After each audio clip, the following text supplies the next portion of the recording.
Question 7 और question 13 में doubt है बच्चों को डीपीपी में। ठीक है, डिस्कस करते हैं दोनों को। तो यहाँ पे देखो, इस कंपाउंड का पहले स्ट्रक्चर बना लेते हैं ताकि एक बेसिक आइडिया लगे आपको। C6H5 का मतलब तो क्या हो गया है, बेंजीन, है ना। उससे कनेक्टेड है CH2 और फिर कनेक्टेड है CH2 फिर डॉट। और ये तो नॉर्मल स्ट्रक्चर दिख ही रहा है अपने को यहाँ पे। ठीक है, अब देखो यहाँ पे हम स्टेबिलिटी अगर चेक करेंगे तो किसके बेसिस पे चेक करेंगे, हमेशा यही ऑर्डर याद रखेंगे आप। क्या मिस्टर हाई, सिर्फ एक एक्सेप्शन है वो हेलोजन वाली, उसको छोड़ो। बट याद रखो कि हमेशा देखेंगे अपन मीजोमेरिक रेजोनेंस। अब यहाँ पे देख पा रहे अपन कि जो फर्स्ट सेकंड कंपाउंड है ना, इसमें कॉन्जुगेशन है। 5 टाइप ऑफ कॉन्जुगेशन पढ़े बेटा अपन। तो देखो यहाँ पे फ्री रेडिकल, सिंगल बॉन्ड और पाई बॉन्ड। तो यहाँ पे रेजोनेंस है, यस। तो इस कंपाउंड में क्या है, रेजोनेंस है। क्या इस कंपाउंड में रेजोनेंस है क्या, नहीं। यहाँ पे 2 का गैप आ गया, एक सिंगल बॉन्ड और एक और सिंगल बॉन्ड, 2 सिंगल बॉन्ड का गैप आ गया, तो इसमें रेजोनेंस है क्या, नहीं। इसमें रेजोनेंस है क्या, नहीं। इसमें रेजोनेंस है क्या, नहीं। तो यही हमारा आंसर हो गया, क्योंकि सबसे ज्यादा स्टेबल कौन करता है इनमें से, मीजोमेरिक इफेक्ट या रेजोनेंस। ठीक है, तो सेकंड वाले ऑप्शन में रेजोनेंस है। समझेगा। कोई डाउट होता है तो साइमल्टेनियसली पूछ भी लो, अपने आप को अनम्यूट कर सकते हैं आप लोग, है ना। किसी को डाउट है इसमें भी। नेक्स्ट 13 उसी तरह से 14 हो गया। यहाँ पे भी अपन क्या देख लेंगे, रेजोनेंस, है ना। यहाँ पे देखो ये सिर्फ कंपाउंड ऐसा है जिसमें रेजोनेंस है, C6H5CH2। तो सबसे ज्यादा स्टेबल कौन सा हो जाएगा, ये हो जाएगा, है ना। तो फोर्थ क्या रहेगा, सबसे ज्यादा स्टेबल। पूरे सभी क्वेश्चन डिस्कस करने का आपने किया है ना बेटा, ये और नो। मेरे को आइडिया तो दो आप, किस किसने अटेम्प्ट किया है ये डीपीपी। मैंने किया है सर। अच्छा ठीक है, तो फिर अपन ये जो बच्चों ने डाउट पूछे सिर्फ उन्हीं को डिस्कस कर लेते हैं। क्वेश्चन नंबर 7 और 13 कर चुके हैं। क्वेश्चन नंबर 7 देख लो फिर।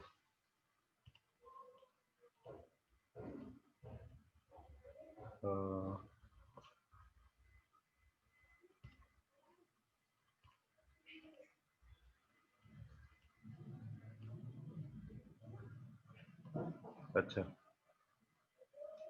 this one 7th now.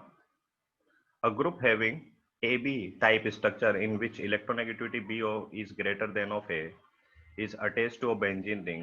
The E plus mostly attracted. अब यहाँ पे देखो, अब इसने जो बोला है पहले वो काम कर लेते हैं अपन। कि हमारे पास इसने बोला एक बेंजीन रिंग है, ठीक है, बेंजीन रिंग बना दिया। फिर इसने क्या बोला है कि एक ग्रुप कनेक्टेड है ए बी। यहाँ पे देखिए इसने डैश लगा के छोड़ा है ना, यानी कि हमारे पास ग्रुप कनेक्टेड है ए और बी।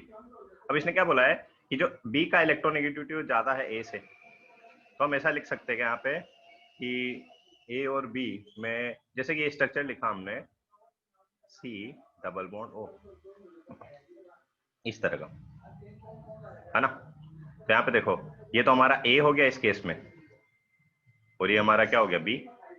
ठीक है, इसमें हाइड्रोजन लगा देते इधर, कुछ फर्क नहीं पड़ेगा। तो यहाँ पे बी की इलेक्ट्रोनेगेटिविटी, ऑक्सीजन की इलेक्ट्रोनेगेटिविटी ज्यादा है कार्बन से, यस।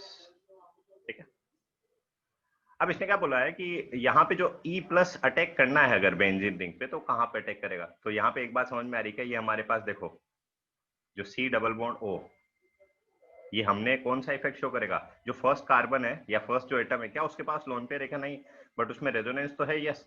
तो ये हमेशा कौन सा इफेक्ट शो करता है, -M, है ना। कौन कौन से ग्रुप -M करते थे, जिनमें सभी में जिनमें रेजोनेंस था और सेकंड एटम की इलेक्ट्रोनेगेटिविटी क्या थी, ज्यादा थी।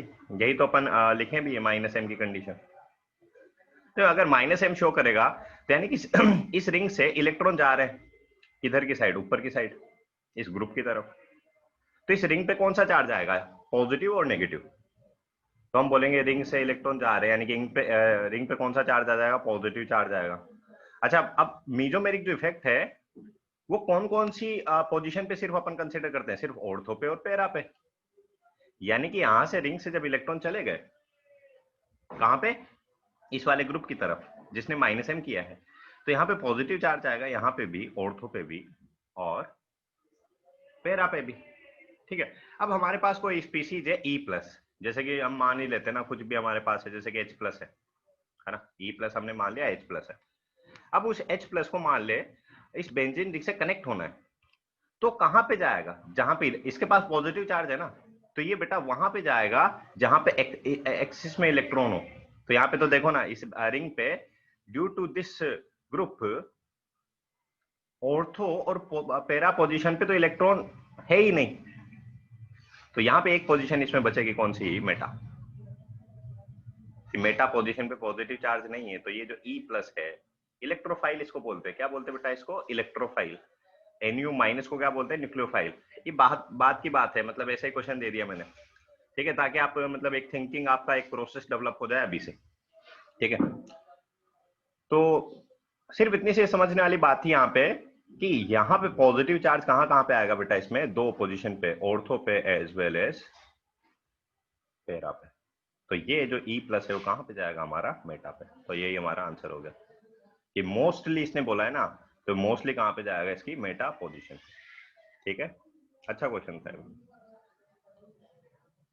तो जिन स्टूडेंट ने ये अभी भी डीपीपी सॉल्व नहीं किया है, तो है ना, सॉल्व करो ना बेटा, क्या दिक्कत है। और क्वेश्चन पूछो ना फिर, है ना, जैसे कि अपन ये डिस्कस कर लिया, क्वेश्चन नंबर 13 डिस्कस कर लिया ना, तो इससे नेक्स्ट कोई डाउट है इस डीपीपी में अभी 7th और 13 के अलावा किसी को? नो, अच्छी बात है फिर, ठीक है। फिर टेस्ट पेपर डिस्कस कर लेते हैं। टेस्ट पेपर 7 हिंदी में मतलब बताओ। अच्छा, एक सेकेंड। यही सेम क्वेश्चन ना बेटा,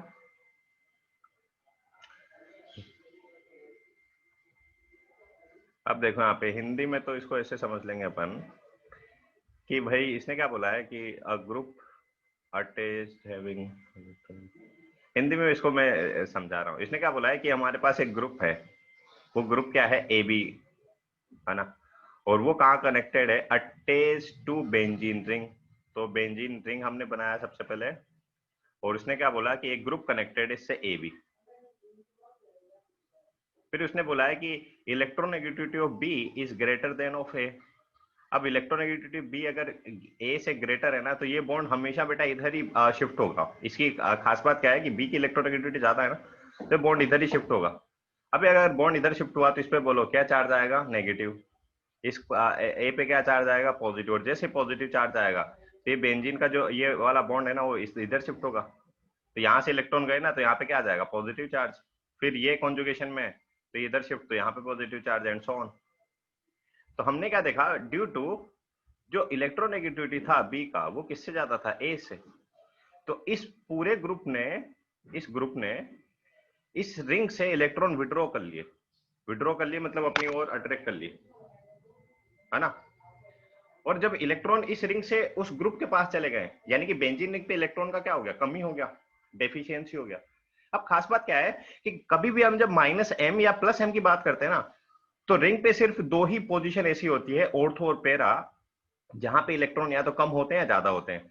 अगर -m है तो ये इलेक्ट्रॉन अपनी तरफ खींचेगा, +m है तो ये इलेक्ट्रॉन अपनी डोनेट करेगा। तो यहाँ पे देखना क्या होगा, जो हमारी ऑर्थो और जो पैरा पोजीशन है, ऑर्थो और जो पैरा पोजीशन, अगर -m किया तो यहाँ पे इलेक्ट्रॉन क्या हो जाएंगे, कम हो जाएंगे। इलेक्ट्रॉन क्या हो जाएंगे, इन दोनों पोजीशन पे कम हो जाएंगे। और अगर +m किया तो इन दोनों पे इलेक्ट्रॉन क्या हो जाएंगे, बढ़ जाएंगे। इलेक्ट्रॉन क्या हो जाएंगे, बढ़ जाएंगे। तो यहाँ पे देखो इस केस में तो इसने -m किया है ना, तो ये जो हमारी ऑर्थो और जो पैरा पोजीशन है, वहां पे इलेक्ट्रॉन क्या हो गए, कम हो गए। कम होने का क्या मतलब है, यहाँ पे देखो पॉजिटिव चार्ज आ गया, ठीक है। तो अगर यहाँ पे पॉजिटिव चार्ज आ गया, और हमारे पास एक ऐसा स्पीशीज है, इसको अपन पढ़ेंगे फ्यूचर में आफ्टर सम टाइम, कि किस तरह से रिएक्शंस होता है ना। तो यहाँ पे जैसे कि हमारे पास NO2+ है, ठीक है। अब उसको अटैक करना है इस रिंग पे, तो इस पे खुद पे पहले से पॉजिटिव चार्ज है ना, इनको बोलते हैं, जिन स्पीशीज पे पॉजिटिव चार्ज होता है ना, उनको बोलते हैं इलेक्ट्रोफाइल। E+ को क्या बोलते हैं बेटा, इलेक्ट्रोफाइल। तो ये कहां पे जाएगा, जहां पे इसके पास पॉजिटिव चार्ज है ना, तो कहां पे जाएगा, जहां पे नेगेटिव चार्ज हो, यानी कि जहां पे इलेक्ट्रॉन का एक्सेस हो। अब यहाँ पे देखो ऑर्थो और पैरा पोजीशन पे तो पहले से पॉजिटिव चार्ज है, तो वहां पे जा सकता है क्या, नहीं। अपोजिट जगह जाएगा ना, तो सिर्फ इसके जगह एक कहाँ जगह बचती है, इसके पास सिर्फ मेटा। तो कहाँ पे जाके अटैक करेगा इसमें, इसकी मेटा पोजीशन। समझा क्या अभी? ठीक है, तो ये हो गया डिस्कस अपना। तो नेक्स्ट अपन टेस्ट पेपर डिस्कस कर लेते हैं।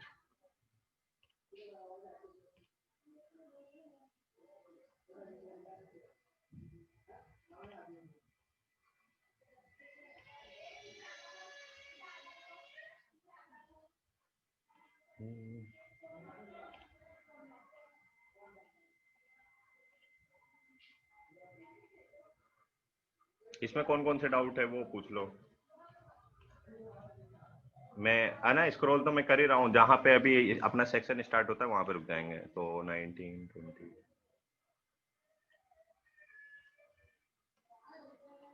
ये वाला। तो फर्स्ट क्वेश्चन अपने को मिला है यहाँ पे। इस क्वेश्चन में किसी को डाउट है बच्चा? Yes, no? नहीं है। मैं स्क्रॉल कर रहा हूँ, जैसे डाउट होता है तो ओरली आंसर कर देना, ताकि वहां पे रुक जाएंगे। ओरली मतलब बोल देना सिर्फ। 25 नहीं है, 26, 27 कुणाल का पेपर 41, क्वेश्चन नंबर 41। इसमें किसी को डाउट?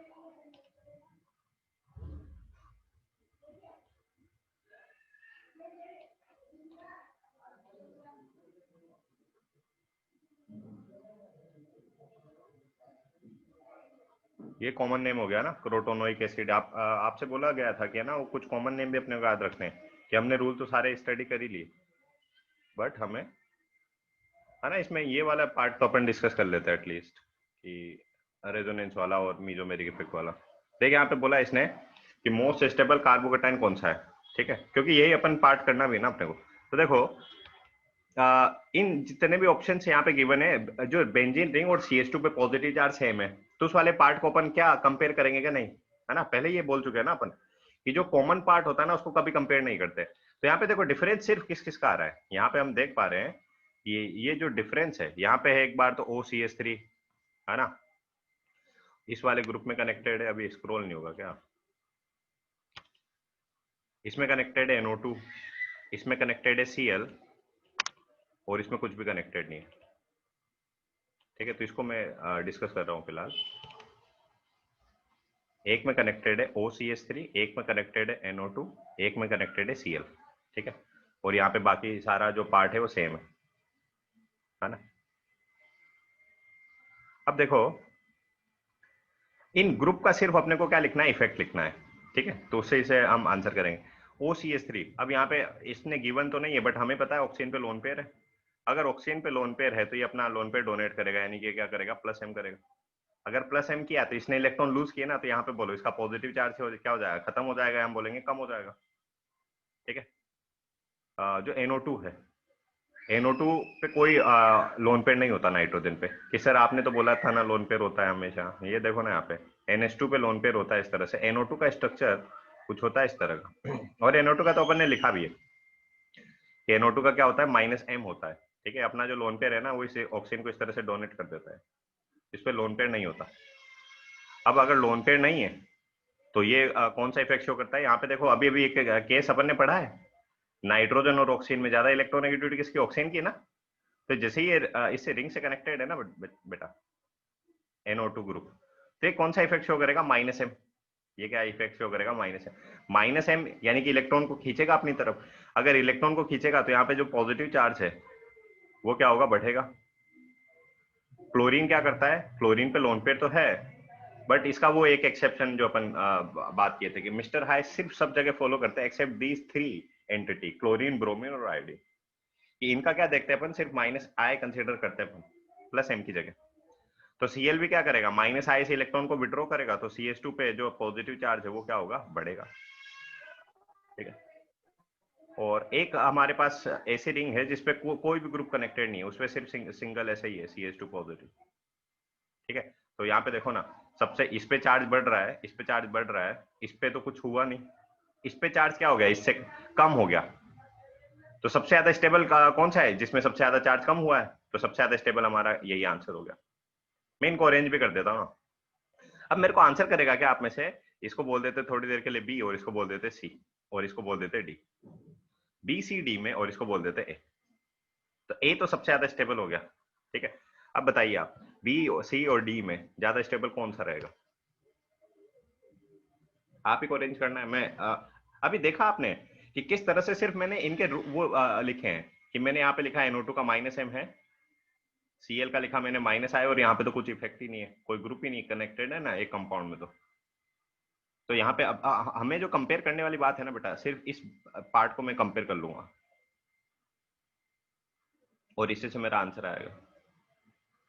और यही ट्रिक क्या, यही मेथड भी होता है इन क्वेश्चन को सोल्व करने का। तो सबसे ज्यादा स्टेबल हो गया ए, क्योंकि +M कर रहा है। अब -M भी उस कार्बोकेटाइन को अनस्टेबल करेगा, -I भी अनस्टेबल करेगा, और डी में तो कुछ है ही नहीं ना, वो +M कर रहा है ना -M कर रहा है। तो इसमें क्या आंसर आ जाएगा? डी, फिर सी, फिर क्या कि डी में तो ना तो इंक्रीज हुआ ना डिक्रीज हुआ। बट इसमें देखो ना, इसमें चार्ज इंक्रीज हो रहा है और इसमें भी चार्ज इंक्रीज हो रहा है, तो चार्ज इंक्रीज होने पर तो स्टेबिलिटी क्या होती है? कम। अब ज्यादा चार्ज कहां पे इंक्रीज होगा? बी वाले में, क्योंकि -M ज्यादा इफेक्टिव होता है किससे? -I से। तो -M से तो बहुत ज्यादा चार्ज इंक्रीज हो जाएगा, तो सबसे कम स्टेबिलिटी इसकी रहेगी, फिर इसकी, ठीक है। नेक्स्ट क्वेश्चन नंबर हमसे पूछा है 41।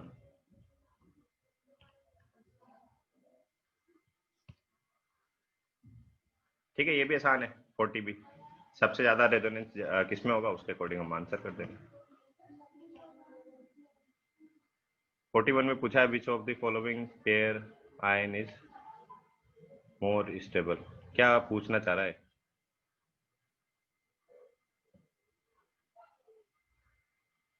ए का बी, ए का सी,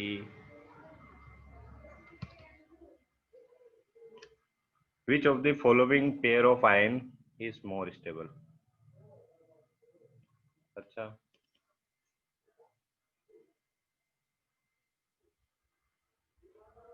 ठीक है ना, चलो अपन इसको डिस्कस करते हैं। तो यहाँ पे देखो, बेंजीन रिंग और CH2, इसमें रेजोनेंस होगा, समझ पा रहे हो? C6H5 का क्या मतलब है कि यहाँ पे बेंजीन रिंग और ये CH2 है, तो इसमें रेजोनेंस होगा, यस। इसमें भी रेजोनेंस होगा, यस। बट अब इन दोनों में अगर कंपेयर करना है तो ये अपन तो ये तो लिखा ही है बेटा, अपन ने क्लास में सोल्व किया है ना, कि इन दोनों में अगर रेजोनेंस है तो ये वाला ज्यादा स्टेबल रेजोनेंस है, क्योंकि इसमें ज्यादा रेजोनेंस होगा, है ना। इसमें कई सारे पाई बॉन्ड है, 3 पाई बॉन्ड के साथ रेजोनेंस, इसमें सिर्फ सिंगल पाई बॉन्ड के साथ रेजोनेंस है। तो ये वाला कार्बोकेटाइन और ये वाला कार्बोकेटाइन में अगर देखें तो फर्स्ट वाला ज्यादा स्टेबल होगा। तो इसने क्वेश्चन में क्या पूछा है? In which of the following pair of ion which ion is more stable. अच्छा, तो इसमें तो हम बोल देंगे कि इसमें फर्स्ट वाला ज्यादा स्टेबल है ना। तो ए में तो ए स्टेबल है।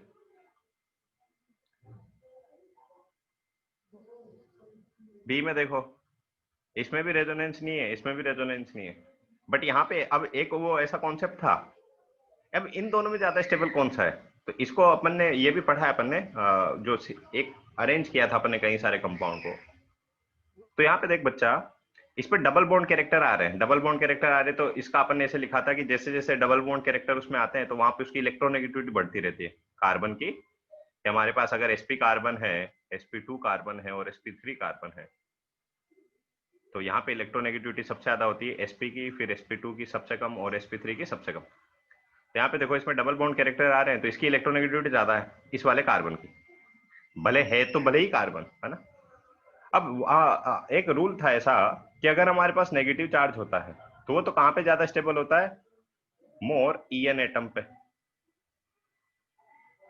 और अगर हमारे पास पॉजिटिव चार्ज है, ये रेजोनेंस स्टेबिलिटी में देखे अपन ने रूल्स, 4 या 5 रूल थे। तो अगर पॉजिटिव चार्ज होता है तो कहां पे स्टेबल होता है वो? लेस En एटम पे। क्या होता है? मोर स्टेबल होता है। तो यहाँ पे लेस इलेक्ट्रोनेगेटिविटी किसकी? इसकी, ये sp2 कार्बन हो गया, इसकी इलेक्ट्रोनेगेटिविटी कम है, तो इस पे जो पॉजिटिव चार्ज है ज्यादा स्टेबल होगा। तो इन दोनों में ज्यादा स्टेबल कौन सा है? फर्स्ट। इसमें भी कौन सा स्टेबल है? फर्स्ट।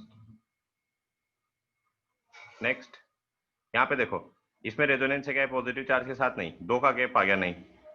बट यहाँ पे देखो, इसमें रेजोनेंस है, तो इसमें रेजोनेंस है तो सेकंड ज्यादा स्टेबल होगा इस केस में, है ना। और लास्ट क्या है,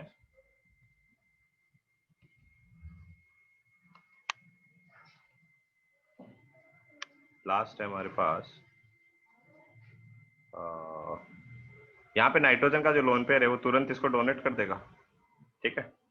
तो यहाँ पे अपन बोल देंगे इसमें इसमें इस तरह से रेजोनेंस हो जाएगा, बट इसमें रेजोनेंस वगैरह है क्या, नहीं, कहीं पे भी पाई बॉन्ड या लोन पेयर नहीं है। इसमें कौन सा ज्यादा स्टेबल होगा, बी। अब इसमें क्वेश्चन में क्या पूछा है वो देख लेते हैं।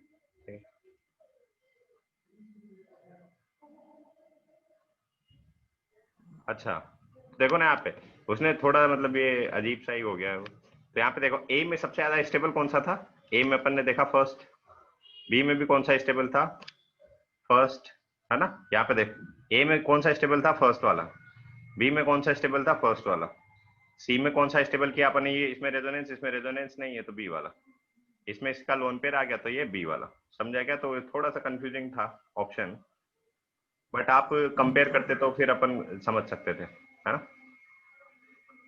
नेक्स्ट हमारे पास डाउट पूछा है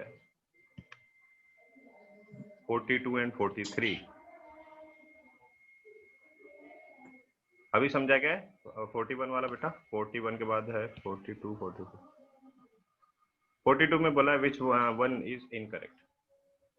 अब यहाँ पे देखो जो हमारे पास रेजोनेंस हाइब्रिड होता है, contributing structure contribute the resonance proportional to their energy, equivalent contribution structure make the resonance very important, contributing resonating structure hypothetical molecule, no real existence। तो यहाँ पे यही पूछा है ना कि हमारे पास मान ले कोई भी एक कंपाउंड है, इसमें इस तरह का रेजोनेंस हो रहा है, जैसे कि मेरे पास ये कोई कंपाउंड है, इसमें क्या हो रहा है, रेजोनेंस हो रहा है। तो रेजोनेंस कैसे होगा, ये बॉन्ड यहाँ पे शिफ्ट, तो पॉजिटिव चार्ज कहाँ पे आ गया, यहाँ पे, ठीक है। अब ये वापस से यहाँ पे शिफ्ट, तो ये स्ट्रक्चर बन जाएगा। ओवरऑल अगर हम देखें तो एक जो डबल बॉन्ड है ना, वो एक बार यहाँ पे है, इन दोनों के बीच में एक बार यहाँ पे, तो हम ऐसा बोल सकते हैं कि डबल बॉन्ड पूरा पूरा इस तरह से डिस्ट्रीब्यूट हो गया, या पॉजिटिव चार्ज भी इस तरह से डिस्ट्रीब्यूट हो गया। इस वाले स्ट्रक्चर को क्या बोलते हैं, रेजोनेंस हाइब्रिड। अब हम जब रेजोनेंस को स्टार्ट किए थे तो मैं कुछ इनिशियल लेक्चर में आपको बताया था कि रेजोनेंस को अपन इस तरह से रिप्रेजेंट तो करते हैं, बट इनका कोई ये हाइपोथेटिकल एक कॉन्सेप्ट है, अपन ऐसा मान रहे हैं कि ऐसा ये इलेक्ट्रॉन इधर से शिफ्ट हो रहा है, ठीक है। ये रियल में एग्जिस्ट एक्चुअली में हम इसको प्रैक्टिकली अपन नहीं देख सकते ना इसको कि अच्छा इलेक्ट्रॉन इधर शिफ्ट हो रहेगा। तो ये अपने आप में हम एक्सप्लेनेशन जो है ना किसी भी कंपाउंड का, वो रेजोनेंस के बेसिस पे दे सकते हैं इन हाइपोथेटिकल स्ट्रक्चर को कंसीडर करके। तो जो भी हमारे पास रेजोनेटिक स्ट्रक्चर होते हैं वो क्या होते हैं, हाइपोथेटिकल होते हैं, उनका कोई रियल में एग्जिस्टेंस नहीं होता, सही बात है। Contributing structure are less stable than resonance hybrid. अब ये रेजोनेंस हाइब्रिड है देखो, है ना, और ये कंट्रीब्यूटिंग स्ट्रक्चर है। अब यहाँ पे खुद से देखना, इस पे तो पूरा प्लस चार्ज है इस वाले कार्बन पे, बट इसमें देखो इस कार्बन पे कितना चार्ज है, हाफ प्लस हाफ, क्योंकि तो दो इस पे डिस्ट्रीब्यूट है ना। तो अगर इस वाले स्ट्रक्चर को फर्स्ट को इससे कंपेयर करूं तो ये वाला ज्यादा स्टेबल है, क्योंकि इस पे चार्ज क्या है, कम है। तो यहाँ पे सही बोला है कैश ने, contributing structure are less stable than the resonance hybrid, सही बात है, ये ज्यादा स्टेबल है as compare to this one. तो ये भी करेक्ट है, ये भी करेक्ट है। Equivalent contributing structure make the resonance very important. Equivalent contributing structure का क्या मतलब होता है कि जैसे इस वाले स्ट्रक्चर में अगर हम देखें तो जितना कंट्रीब्यूशन इस रेजोनेटिंग स्ट्रक्चर का उतना ही कंट्रीब्यूशन इस रेजोनेटिंग स्ट्रक्चर का भी इस केस में, ठीक है, इक्वल कंट्रीब्यूशन है। बट कुछ केसेस ऐसे होंगे ना बेटा, जैसे कि मान लो हमारे पास ऐसा कुछ स्ट्रक्चर है, ठीक है। तो यहाँ पे अपन देखेंगे पहले तो ये इधर ऑक्सीजन के साथ में रेजोनेंस में है, एक बार ऑक्सीजन पे चार्ज है, एक बार कार्बन पे नेगेटिव चार्ज आएगा, ठीक है। तो यहाँ पे अलग अलग तरह के क्या रेजोनेटिंग स्ट्रक्चर बनेंगे, तो वहां पे उनकी एनर्जी में क्या होता है, काफी ज्यादा डिफरेंस होता है, समझा क्या। ऑक्सीजन पे नेगेटिव चार्ज, कार्बन पे नेगेटिव चार्ज, तो अपन बोलेंगे ऑक्सीजन का नेगेटिव चार्ज ज्यादा स्टेबल होता है। तो इक्विवेलेंट का तो क्या मतलब हुआ, जैसे कि इस वाले केस जो मैंने केस लिया है वो किसका है, इक्विवेलेंट, दोनों के दोनों क्या है, इक्विवेलेंट। इक्विवेलेंट का मतलब समझते क्या, है ना, जैसे कि यहाँ पे दोनों स्ट्रक्चर अभी क्या है, इक्विवेलेंट है, दोनों रेजोनेटिंग स्ट्रक्चर इक्विवेलेंट है। अगर इस कंपाउंड में रेजोनेटिंग स्ट्रक्चर बनाएंगे तो इक्विवेलेंट नहीं रहेंगे, ठीक है। तो हम क्या देखते हैं कि अगर इक्विवेलेंट हमारे पास कंट्रीब्यूटिंग स्ट्रक्चर है तो वहां पे जो कंपाउंड होता है या उसका जो रेजोनेंस हाइब्रिड होता है वो क्या होता है, ज्यादा स्टेबल होता है. Contributing structure contribute to resonance hybrid in a proportion of their energy. नहीं. अभी एक काम करना, ये जो मैं शायद आपको थ्योरी लिखने के लिए भी बोला था इसके ना, जो बुकलेट में बेटा इससे रिलेटेड थ्योरी गिवन है, ठीक है, तो उस थ्योरी को पढ़ना भी था अपने को, है ना. कई बार बोला मैंने, वो बुकलेट से थ्योरी भी लिखना है आपने. ठीक. 42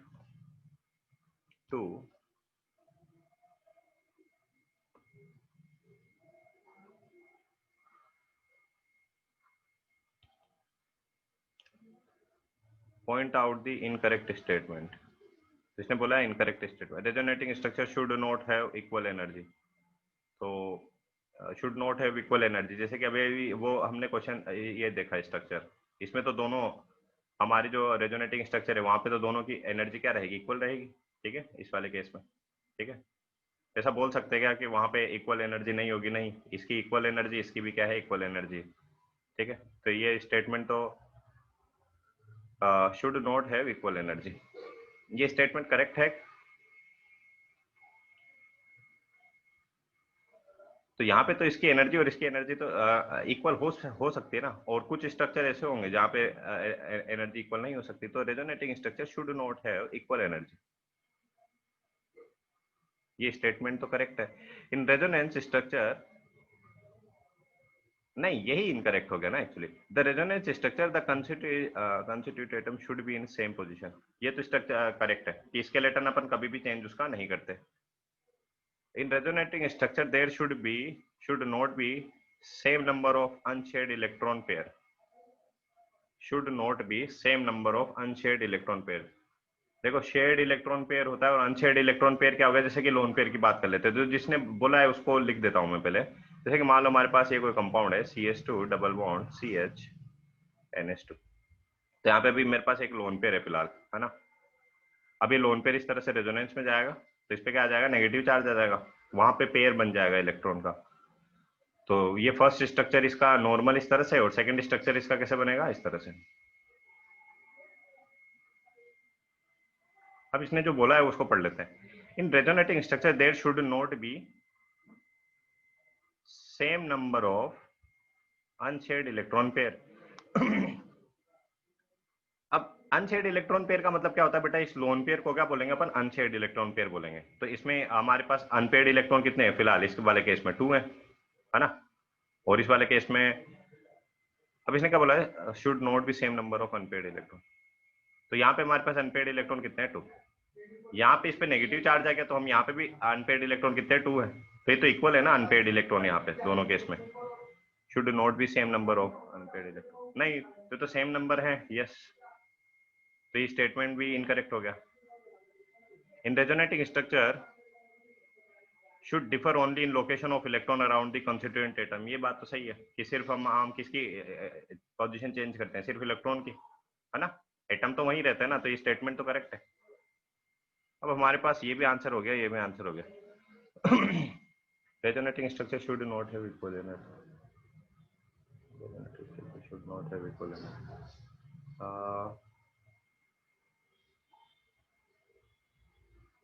नहीं ना, इसका दोनों आंसर हो गए बेटा फिर तो, है ना. ये तो क्या हो गया इसमें, आपका भी करेक्ट है फिर. नेक्स्ट हमसे क्वेश्चन पूछा है, ठीक है.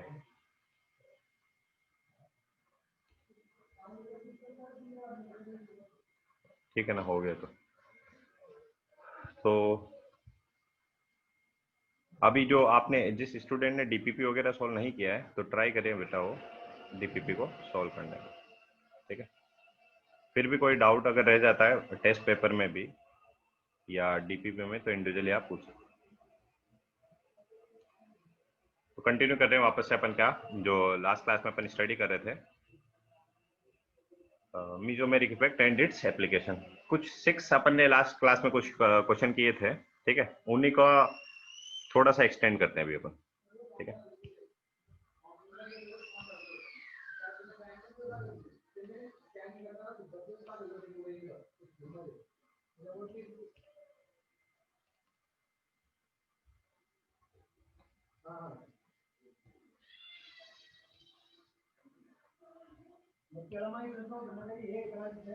ठीक है, स्टार्ट करें। तो थोड़ा सा मैं ब्रीफ में वापस से रिवाइज करवा देता हूँ। सिर्फ इतना सा ध्यान रखो ना बेटा, एक तो कि हमारे पास अगर प्लस एम है या प्लस आई है तो ये इलेक्ट्रॉन क्या करते हैं, लूज करते हैं। इलेक्ट्रॉन क्या करते हैं, लूज करते हैं। तो हमारे पास दो केसेस हो सकते हैं ना। एक तो हमारे पास मान ले कार्बोकेटाइन कनेक्टेड है और एक बार कनेक्टेड है कार्बन आयन। अब कार्बोकेटाइन अगर कनेक्टेड है तो उसके पास इलेक्ट्रॉन की पहले से क्या थे, डेफिशिएंसी है। अब इसको इलेक्ट्रॉन अगर मिल गए, इसको इलेक्ट्रॉन अगर प्लस एम से मिल गए और प्लस आई से मिल गए तो इसकी स्टेबिलिटी क्या होगी, बढ़ेगी। स्टेबिलिटी क्या होगी इसकी, इंक्रीज होगी। यहाँ पे भी इसकी स्टेबिलिटी क्या होगी, इंक्रीज होगी। बट अगर कार्बन आयन से ग्रुप कनेक्टेड है, कौन सा, प्लस एम और प्लस आई वाला, तो इसके पास पहले से एक्सिस में इलेक्ट्रॉन है ना, किसके पास, कार्बन के पास। और उसको प्लस एम आप और कर रहे हो तो प्लस एम से क्या होगा, उसके एक्सिस वाले इलेक्ट्रॉन और ज्यादा बढ़ेंगे, यानी कि उसका चार्ज क्या होगा, इंक्रीज होगा। तो अगर चार्ज इंक्रीज होगा तो हम बोलेंगे इसकी स्टेबिलिटी क्या होगी, कम, और इसकी भी स्टेबिलिटी इस केस में भी क्या हो जाएगी, कम। ठीक है।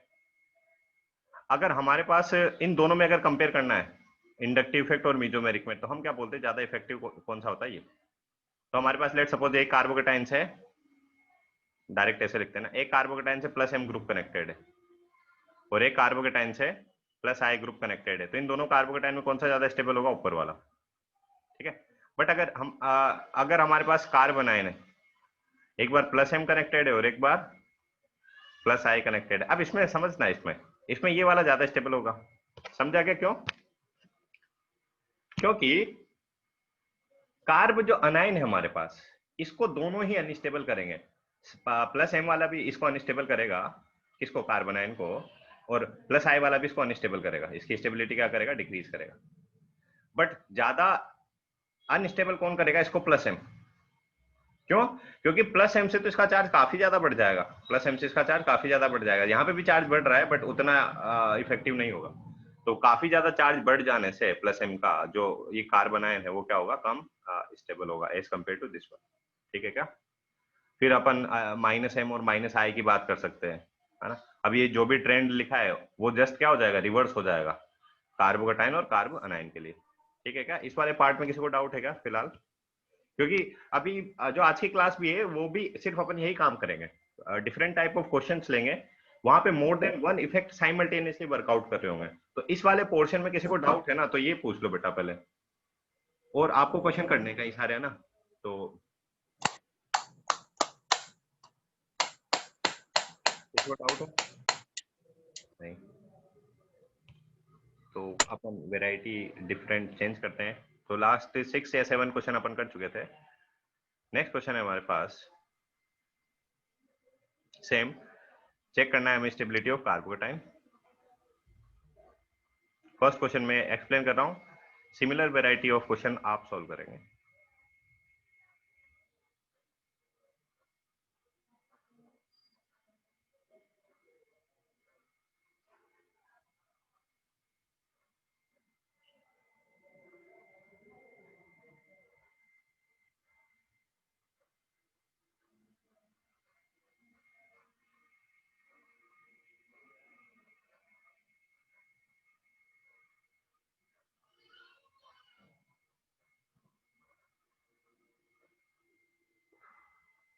वो क्लोरीन वाला एक्सेप्शन कंसीडर करते हुए अपन इस क्वेश्चन को सॉल्व करते हैं। ठीक है क्या?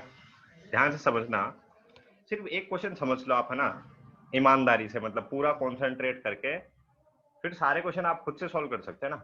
सिर्फ आपको पता होना चाहिए कि कौन सा ग्रुप प्लस आई करता है, कौन सा माइनस आई करता है, कौन सा प्लस एम करता है, कौन सा माइनस एम करता है। ठीक है।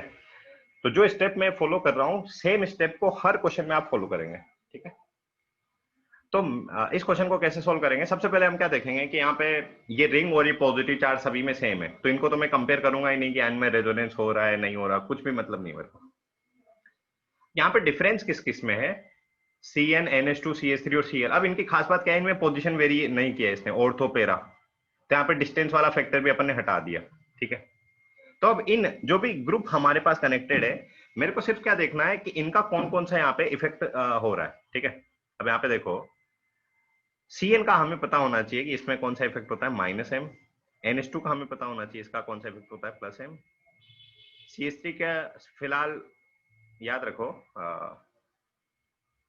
नहीं प्लस है, और क्लोरीन का सिर्फ क्या लेते हैं, माइनस है। भले इसके पास लोन पेयर था, वो एक्सेप्शन वाला जो केस था ना, कि मिस्टर हाई को फॉलो करते हैं except these three halogen, chlorine, bromine और आयोडीन। तो इनमें जनरली आप क्या कंसीडर कीजिए, सिर्फ माइनस आई को कंसीडर कीजिए ना, भले इसके पास लोन पेयर होता है। तो बस अपना क्वेश्चन भी हो गया। अभी अभी अपने देखा ना ऊपर कि कार्बन पे पॉजिटिव चार्ज है, कार्बोकेटाइन का क्या मतलब होता है, कार्बन पे पॉजिटिव चार्ज है। अब अगर इसको इलेक्ट्रॉन कोई प्रोवाइड करेगा, अब प्रोवाइड करने के दो मेथड है, या तो वो प्लस एम करेगा या वो प्लस आई करेगा। तो अगर कार्बोकेटाइन को किसी भी स्पीशीज ने इलेक्ट्रॉन लिए है, डोनेट किए, तो उसका चार्ज क्या होगा, कम। और चार्ज कम होगा तो स्टेबिलिटी क्या होगी, उसकी बढ़ेगी। यानी कि अपन ऐसा बोल सकते हैं क्या बेटा, जो ए, बी और सी और डी में, एक सेकेंड, ए बी और सी डी में, जो बी और एंड जो सी है, ये ज्यादा स्टेबल है किससे, ए और डी से। क्यों स्टेबल है, क्योंकि दोनों वो ये कर रहे हैं, एक में प्लस एम कर रहा है और एक में प्लस आई कर रहा है ना। तो ये तो दोनों ज्यादा स्टेबल होंगे किससे, ए और डी से। ये वाला पार्ट समझ में आ गया, आ गया।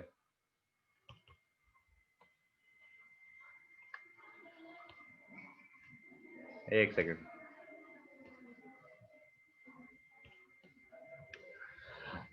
ठीक है।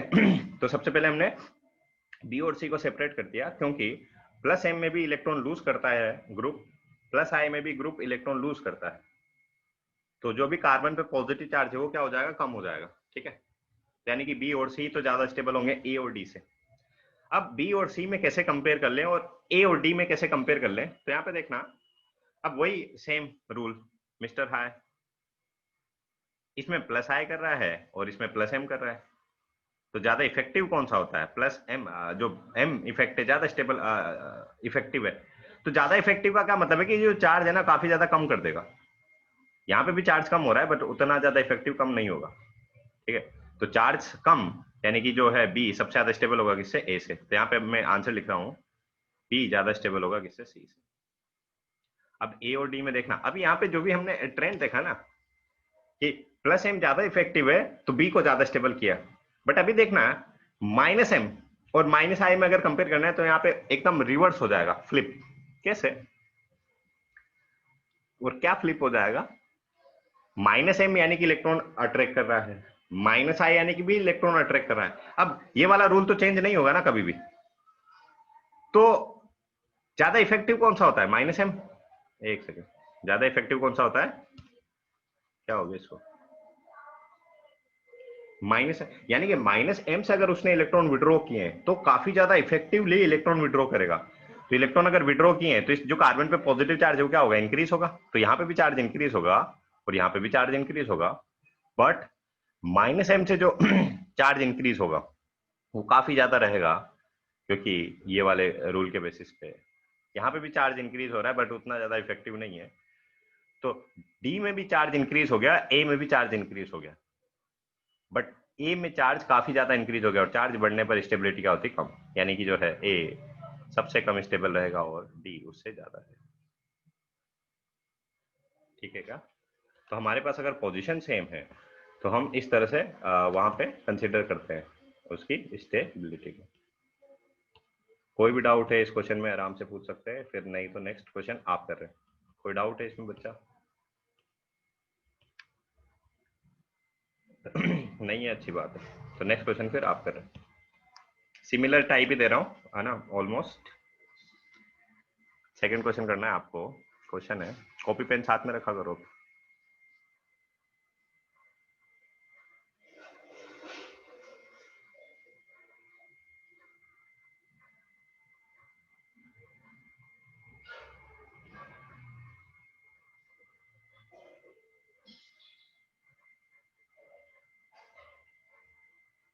जैसे यहाँ पे वैसे रिवर्स काम करते थे पर बट आप सोचोगे नहीं फिर उसमें।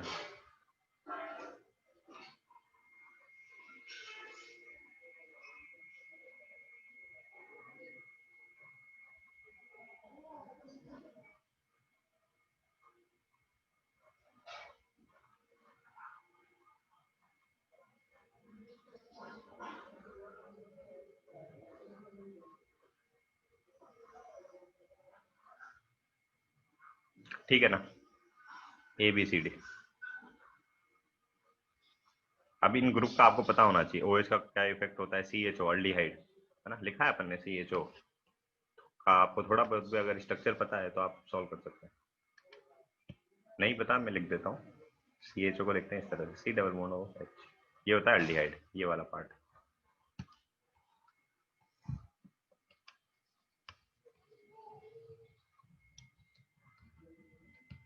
कैमरा वो क्या हो गया इसके,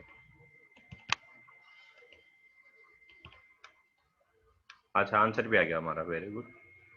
तो यहाँ पे देखो चेक कर लेते हैं, सबसे ज्यादा स्टेबल होगा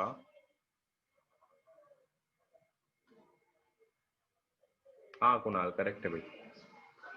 खास बात क्या है, सभी को ट्राई करना है बेटा, है ना। मैक्सिमम देखो क्या हो सकता है, मैं इतनी बार बोल चुका हूँ, हर क्लास में बोल रहा हूँ, मैक्सिमम क्या होगा, इनकरेक्ट होगा। और आप जितना ज्यादा इनकरेक्ट होगा उतना ज्यादा सीखेंगे, समझ पा रहे हो, क्योंकि आप लर्निंग स्टेज में हो ना अभी। 10th से जब हम 11th में आए तो काफी आपने देखा होगा कई सारे वो है, मतलब एकदम डिफरेंट हम उस पे चले गए पाथ पे, है ना। 10th लेवल पे तो अपन जस्ट सिर्फ मेमोराइज करने का वो ज्यादा टेंडेंसी रखते थे ना, कि अच्छा अच्छा इसमें ऐसा होता है ना। बट यहाँ पे अभी आप समझ पा रहे हैं, इसमें मेमोराइज करने के, अभी खुद से समझना, वो किसी भी क्वेश्चन को आप मेमोराइज कर ही नहीं सकते, है ना। इतने थाउजेंड्स ऑफ क्वेश्चन जिसपे बना सकते हैं एक ही टॉपिक पे, ठीक है। तो मेमोराइज करना पॉसिबल है ही नहीं, तो आप कॉन्सेप्चुअल अपन बात कर रहे हैं, है ना, कि कॉन्सेप्ट पे आप फोकस करो, और जितना ज्यादा गलती करेंगे उतना ज्यादा सीखेंगे। इसलिए है ना, हर स्टूडेंट को जो है कोई भी क्वेश्चन मैं यहाँ पे प्रोवाइड कर रहा हूँ, तो ट्राई करना बेटा, ठीक है। अभी यहाँ पे आपको देख तो नहीं सकते क्योंकि ऑनलाइन में, क्लास में तो आप दिखते रहते हो सामने ही कि अच्छा अच्छा ये स्टूडेंट नहीं कर रहा, इसको ध्यान दो।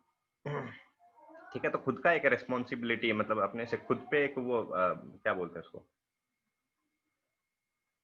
मतलब अपनी रेस्पॉन्सिबिलिटी समझ के ना इस काम को करेगी। फिलहाल आंसर किस किस का करेक्ट था, कुणाल का करेक्ट था, पूनम करेक्ट है, देव इनकरेक्ट है, पार्थ पार्थ करेक्ट है, प्रांजल प्रांजल करेक्ट है, पूनम करेक्ट है आपका।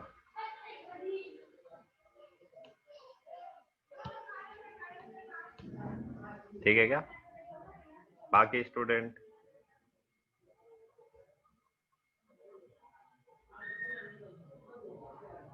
यश, सृष्टि,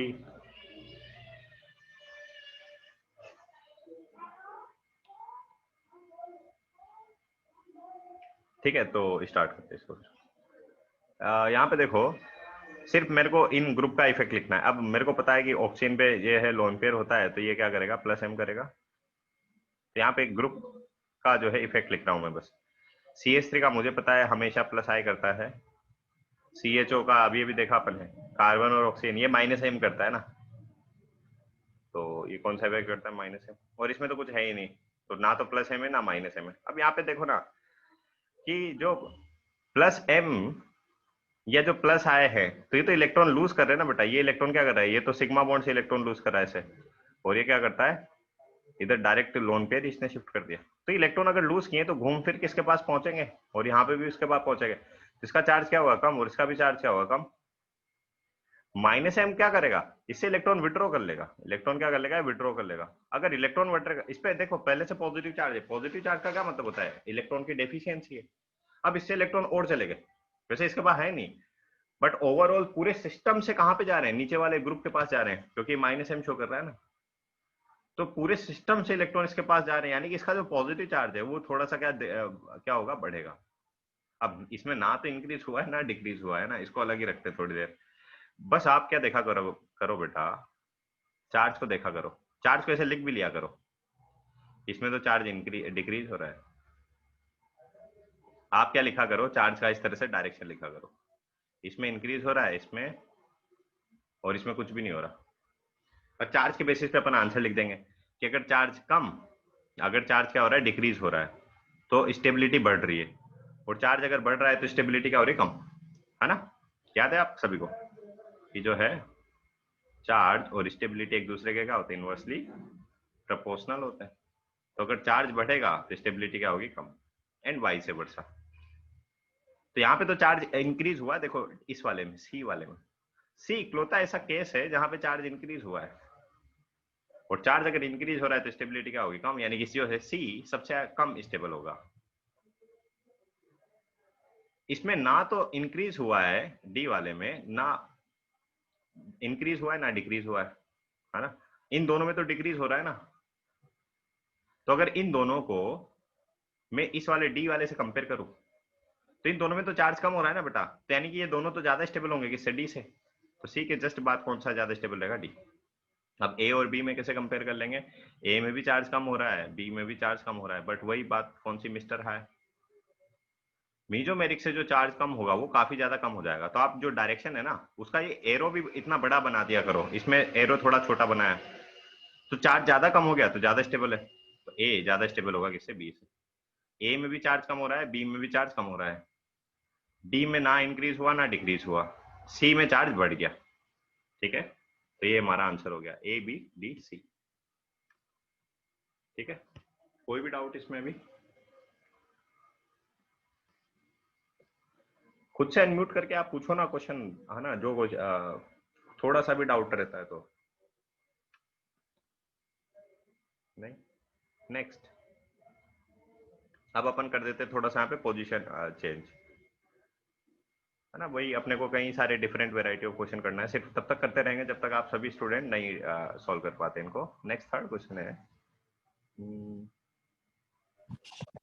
सर एनायन का भी लो ना। अनाइन का कॉन्सेप्ट लेते हैं।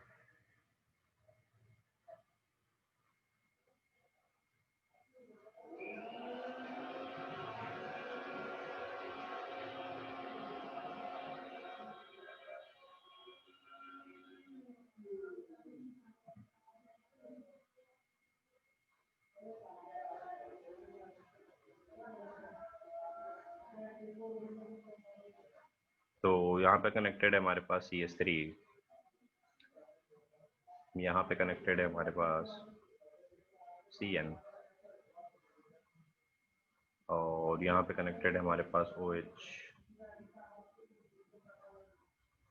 यहाँ पे कनेक्टेड है हमारे पास क्लोरीन।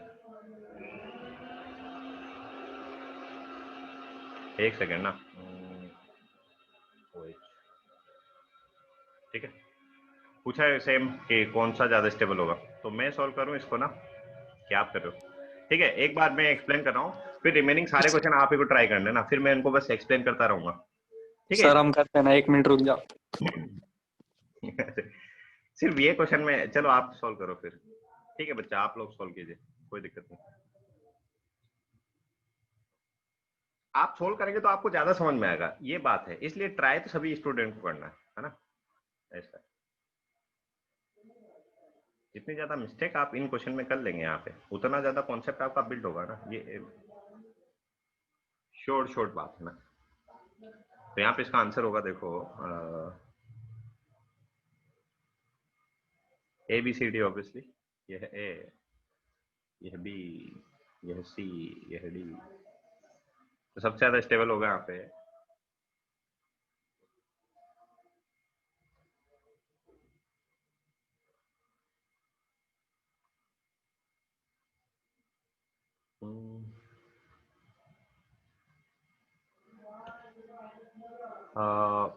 ठीक है।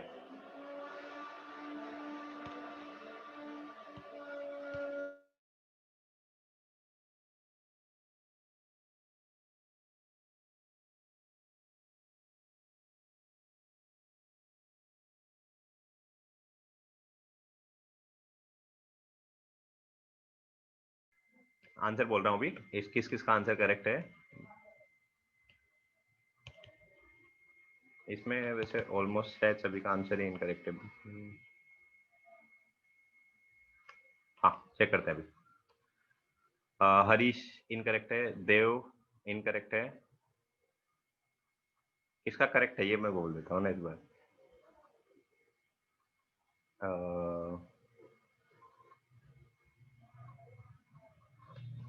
कुणाल का शायद सही लग रहा है, चेक कर लेते हैं। कुणाल का करेक्ट है भाई, आप सभी जितने भी स्टूडेंट ने आंसर किया है, सिर्फ कुणाल का आंसर करेक्ट है आप में से। ठीक है, अब आपने एटलीस्ट सबने ट्राई किया ना, तो अब आप देखना यहाँ पे क्या क्या किस तरह से अपन सोचते हैं ना इन तरह के क्वेश्चन में। ठंडे दिमाग से सोचते होते हैं ना, कोई जल्दीबाजी नहीं अपने को। मेरे को सिर्फ इनके इफेक्ट लिखने हैं, दैट्स इट, उससे काम हो जाएगा। CH3 का कौन सा इफेक्ट होता है? प्लस आई। CN का कौन सा इफेक्ट होता है? Minus N. OH का लोन पेयर है तो प्लस एन। अब यहाँ पे ध्यान देना, ये इसकी है ऑर्थो पोजीशन, कौन सी? ये वाली। और ये कौन सी पोजीशन है इसकी बेटा? मेटा। समझा गया? ऑर्थो मेटा का कॉन्सेप्ट बता चुके हैं कि जो ये ग्रुप के करस्पॉन्डिंग ये जो दोनों पोजीशन होते हैं ना, इनको बोलते हैं ऑर्थो। इसको क्या बोलते हैं? ऑर्थो। इसको क्या बोलते हैं? मेटा। और ये लास्ट वाली पोजीशन होती है पैरा। तो मेटा पोजीशन पे कभी भी मीजोमेरिक इफेक्ट काम नहीं करता, ऐसे याद रखो ना, M M. Mesomeric effect meta position पे कभी काम नहीं करता। प्लस एम हो कि माइनस एम हो, कोई भी नहीं काम करता। तो भले ही यहाँ पे तो आपने देखा कि इस वाले में तो सर कि आपने प्लस एम शो किया ना, हाँ वो ऑर्थो पोजीशन पे कनेक्टेड है, इसकी इसके करस्पॉन्डिंग वो कौन सी पोजीशन है? ऑर्थो। बट ये कौन सी पे? मेटा पे। तो मेटा पे कभी भी मीजोमेरिक इफेक्ट काम नहीं करता। तो भले ही इसके पास लोन पे रहे तो इसका प्लस एम काम यहाँ पे नहीं करेगा। तो इसका इफेक्ट कौन सा काम करेगा? अब यहाँ पे इंटरेस्टिंग सी बात कौन सी थी कि अब कंफ्यूजिंग वाला पार्ट यहाँ पे स्टार्ट होता है ना, कई सारे फैक्टर में एक साथ यहाँ पे लिख रहा हूँ। पहला फैक्टर है यहाँ पे क्या? बॉन्ड है कार्बन और ऑक्सीजन में। अरे जब हमने नहीं पढ़ा था मीजोमेरिक इफेक्ट और रेजोनेंस, तो हमने OH का कौन सा इफेक्ट पढ़ा था बेटा? इंडक्टिव इफेक्ट ना, है ना? तो ऐसा मतलब थोड़ी है कि हमने नहीं पढ़ा था तो इसमें नहीं हो रहा होगा। मतलब मुद्दे की बात क्या है, कार्बन और ऑक्सीजन है, सिग्मा बॉन्ड है, ऑक्सीजन की इलेक्ट्रोनेगेटिविटी ज्यादा होती है कार्बन से, तो हमेशा OH ग्रुप माइनस आए तो कर रहा है कि सर यहाँ पे नहीं कर रहा है, कि हाँ बेटा यहाँ पे भी खास बात क्या है, यहाँ पे भी माइनस आई कर रहा है, बट यहाँ पे मैं माइनस आई कंसिडर नहीं किया। क्यों? क्योंकि मीजोमेरिक इफेक्ट ज्यादा इफेक्टिव होता है, जितने भी इफेक्ट होता है ये इसका ना, तो इस वाले को हटा देते हैं। यानी कि दोनों इफेक्ट करता है, जो है OH दोनों इफेक्ट करेगा। प्लस एम से इलेक्ट्रॉन लूज भी करेगा, माइनस आई से इलेक्ट्रॉन एक्सेप्ट भी करेगा, बट ज्यादा इफेक्टिव हम कौन सा देख पाते हैं इसका? Plus M. सिर्फ 3 ही ऐसे केस हैं, क्लोरीन, ब्रोमीन और आयोडीन, जहां पे अपन माइनस आई को ज्यादा डोमिनेटिंग देते हैं प्लस एम से। बट फिलहाल याद रखो ना, इसका जो है प्लस एम कंसीडर करूंगा, दैट्स इट। अब यहाँ पे तो ये प्लस एम अपना शो ही नहीं कर पा रहा ना, क्योंकि मेटा पोजीशन पे मीजोमेरिक इफेक्ट होता ही नहीं है। तो माइनस आए तो यहाँ पे भी कर रहा था, माइनस आए यहाँ पे भी करेगा। तो यहाँ पे सिर्फ मैं कौन सा इफेक्ट लिखूंगा इसमें कि सिर्फ माइनस आई इफेक्ट हो रहा है। समझा क्या? अब बस हो गया क्वेश्चन। ये वाला जो पार्ट में सबसे पहले ये एक्सप्लेन किया आपको, है ना, कि कार्बन पे नेगेटिव चार्ज। अब रटते भी क्यों हो? कार्बन पे नेगेटिव चार्ज यानी कि उस पे एक्सिस में इलेक्ट्रॉन है, एक्सिस में उसके पास इलेक्ट्रॉन है। अब उसको अगर इलेक्ट्रॉन आपने और ज्यादा दे दिए तो उसका एक्सिस अमाउंट क्या होगा? बढ़ेगा। एक्सिस अमाउंट बढ़ेगा यानी कि इसका चार्ज बढ़ेगा। तो सिर्फ यहाँ पे चार्ज का अप और डाउन वो बना देते अपन। अप और डाउन क्या बोल रहे हो उसको? डायरेक्शन बना देता हूँ। यहाँ पे देखो, प्लस आए चार्ज बढ़ेगा, इलेक्ट्रॉन दे रहा है ना, प्लस एम चार्ज बढ़ेगा। अब यहीं पे तुरंत बता दें क्या आंसर, कि यहाँ पे चार्ज ज्यादा बढ़ेगा, क्योंकि प्लस एम और प्लस आई में ज्यादा इफेक्टिव कौन सा होता है? Plus M. तो प्लस एम से चार्ज ज्यादा बढ़ेगा, माइनस एम चार्ज कम करेगा ऑब्वियसली। माइनस एम यानी कि इलेक्ट्रॉन ले रहा है ना अपनी तरफ, ये ग्रुप इलेक्ट्रॉन अपनी तरफ विड्रॉ कर रहा है, तो इस पे जो भी एक्सिस में अमाउंट है वो इस सीएन की तरफ चले जाएंगे, तो इसका चार्ज क्या होगा? कम। माइनस आई से भी चार्ज क्या होगा? कम। इस अब इन दोनों में किसे? अब यहाँ पे भी सेम बात, माइनस आई हो माइनस एम हो, ज्यादा इफेक्टिव कौन सा रहेगा? Minus M. यानी कि यहाँ पे जो चार्ज डिक्रीज होगा वो ज्यादा डिक्रीज हो जाएगा as compare to this one. अब सिर्फ ये देखो, ये जो रेड लिखा है ना ऊपर, अप एंड डाउन, इसके बेसिस पे आंसर लिख दो बस। चार्ज अगर कम डिक्रीज हो रहा है तो कंपाउंड सबसे ज्यादा स्टेबल। तो यहाँ पे देखो ना, अभी फाइनली सबसे ज्यादा चार्ज कहाँ पे डिक्रीज हुआ है बेटा? यहाँ पे सबसे बड़ा ये डायरेक्शन है, सिर्फ इसको इस तरह से समझ लिया करो। तो बी सबसे ज्यादा स्टेबल, फिर इसमें भी डिक्रीज हो रहा है ना, तो डी। इसमें भी बढ़ रहा है, इसमें ज्यादा बढ़ रहा है, चार्ज बढ़ने पर स्टेबिलिटी कम होती है ना। तो ए भी अनस्टेबल हो रहा है, सी भी अनस्टेबल हो रहा है, बट सी ज्यादा अनस्टेबल है।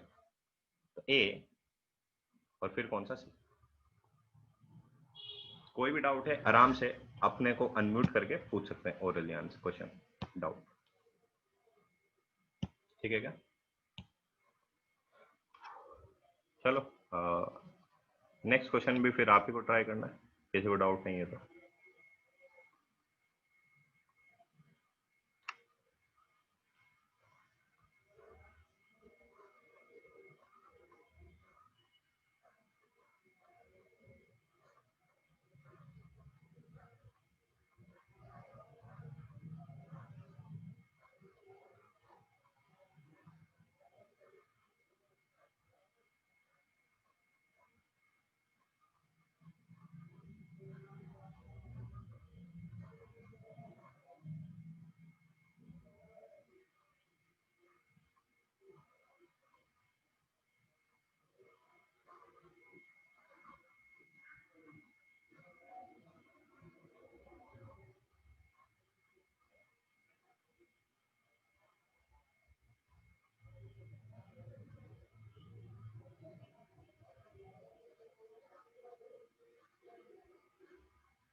ठीक है ना, ABCD।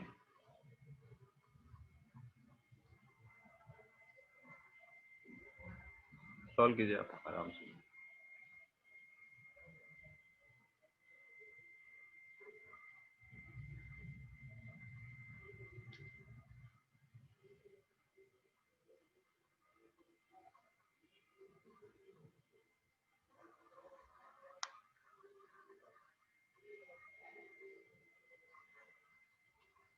तो यहाँ पे आंसर आएगा आपका कुछ इस तरह से।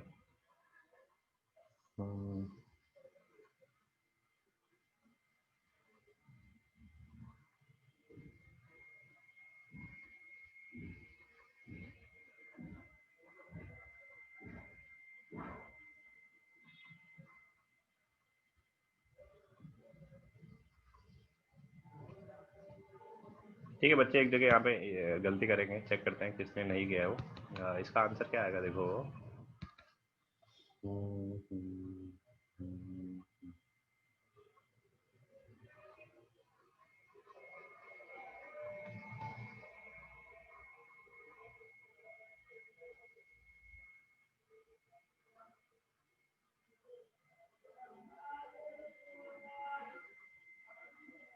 हाँ हाँ देव, तुमने वही गलती कर दी वैसे।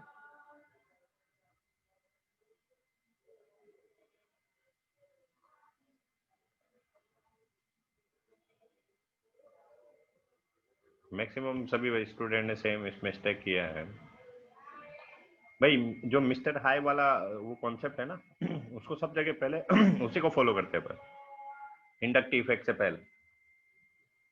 तो आप अधिकतर स्टूडेंट ने डिस्टेंस के बेसिस पे आंसर कर दिया इसमें, लास्ट वाला पार्ट में है ना, वो इनकरेक्ट हो गया।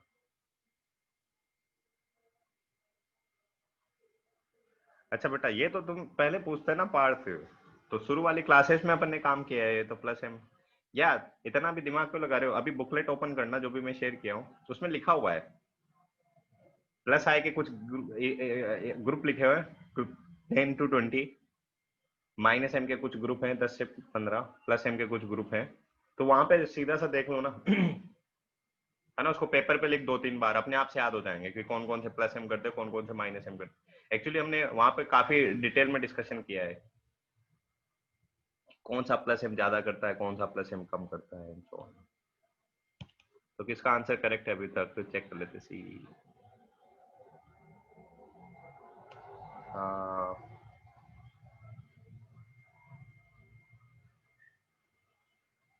इसमें आंसर क्या आएगा, एक सेकंड मेरे को चेक करने दो।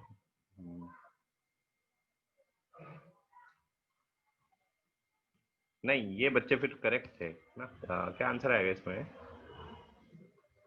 चलो देखते हैं ना, है ना, खुद से मैच करना भी हमसे। इन ग्रुप का सबसे पहले मैं इफेक्ट लिख देता हूँ ना, बिना कुछ सोचे समझे ज्यादा। प्लस एम करेगा ऑब्वियसली, प्लस आई करेगा सी एन। अब ये मेटा पोजीशन पे, भले ही ये करता है माइनस एम करता है, बट ये मेटा पोजीशन पे है। तो और सी एन ग्रुप भी अपने आप में क्या करता है बेटा पार्थ, ये भी क्या करता है माइनस आई करता है, क्योंकि जो नाइट्रोजन है ना, नाइट्रोजन जो कनेक्टेड है ना, तो ये इलेक्ट्रॉन विड्रॉ करने की टेंडेंसी रखता है। तो ओवरऑल जो ग्रुप है ना, भले ही यहाँ पे देखने में लग रहा है कि सर ये भी तो कार्बन ही है ना, और अभी अभी बताया भी आपको शायद ना आज के लेक्चर में, ये sp कार्बन है ना। अभी ये समझ में आ रहा है आपको, sp कार्बन और sp2 कार्बन, sp3 कार्बन, एक टेस्ट में भी क्वेश्चन था। तो ये वाला जो कार्बन है ना sp कार्बन है, दिस वन, तो इसकी इलेक्ट्रोनेगेटिविटी ज्यादा होती है इस वाले कार्बन से, तो ये इलेक्ट्रॉन ओवरऑल विड्रॉ करता है, यानी कि ये जो Cn है वो कौन सा इफेक्ट शो करेगा, माइनस आई। और ये जो OH है ये अपना लोन पे डोनेट करेगा, तो ये क्या करेगा प्लस M।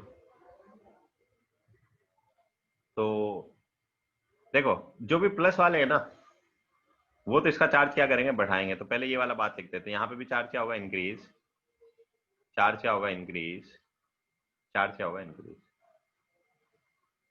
तो ये तो माइनस आई कर रहा है ना, तो यहाँ पे तो चार्ज क्या हो रहा है, डिक्रीज। चार्ज कम होने पे स्टेबिलिटी बढ़ती है, तो हमारा आंसर तो यही आ गया कि सी तो सबसे ज्यादा स्टेबल होगा। अब यहाँ पे इतना सा देख लेना है अपने को कि चार्ज ज्यादा इंक्रीज कहाँ पे हो रहा है। अब यहाँ पे एक बात देखो, प्लस एम से ये इंक्रीज कर रहा है, ये भी प्लस एम से इंक्रीज कर रहा है, बट ये प्लस आई से इंक्रीज कर रहा है, तो यहाँ पे जो चार्ज इंक्रीज है ना वो सबसे छोटा रहेगा, सबसे कम चार्ज इंक्रीज हुआ है।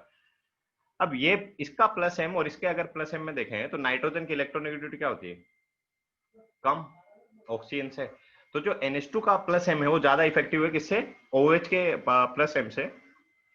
तो यहाँ पे जो चार्ज इंक्रीज होगा बेटा वो सबसे ज्यादा रहेगा as compare to this OH से भी, क्योंकि इसका प्लस एम ज्यादा इफेक्टिव होता है OH से। तो यहाँ पे इतना चार्ज इंक्रीज, यहाँ पे इतना चार्ज इंक्रीज, और ये तो इंडक्टिव इफेक्ट है ना, तो इंडक्टिव इफेक्ट तो लेस डोमिनेटिंग होता है मीजोमेरिक से, तो यहाँ पे चार्ज इंक्रीज होगा बट उतना नहीं। जितना ज्यादा चार्ज इंक्रीज होगा उतना कम स्टेबल है। तो यहाँ पे भी ये भी अनस्टेबल है, ये भी अनस्टेबल है, ये भी अनस्टेबल है, बट इनमें सबसे ज्यादा स्टेबल कौन सा है, फिर ये वाला बी।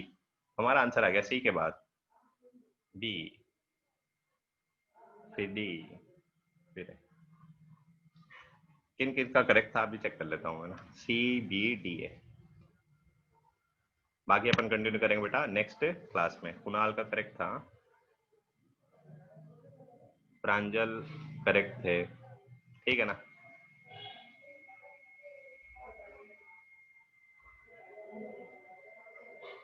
देव करेक्ट था, है ना, कई बच्चों का करेक्ट था फिर। चलो अच्छी बात है ना, बाकी कंटिन्यू करते हैं अपन नेक्स्ट क्लास में। जो भी बच्चा ये क्वेश्चन अपन डिस्कस कर रहे हैं ना यहाँ पे, इन्हीं सेम क्वेश्चन को ऑब्वियसली मैंने कल भी शायद शेयर किया था ये PDF, इन्हीं सेम क्वेश्चन को दोबारा घर पे ट्राई कीजिए ना, बिना आंसर देखे हुए, है ना। और वो DPP वगैरह नहीं किया है तो उसको सॉल्व कीजिए ना। Thank you.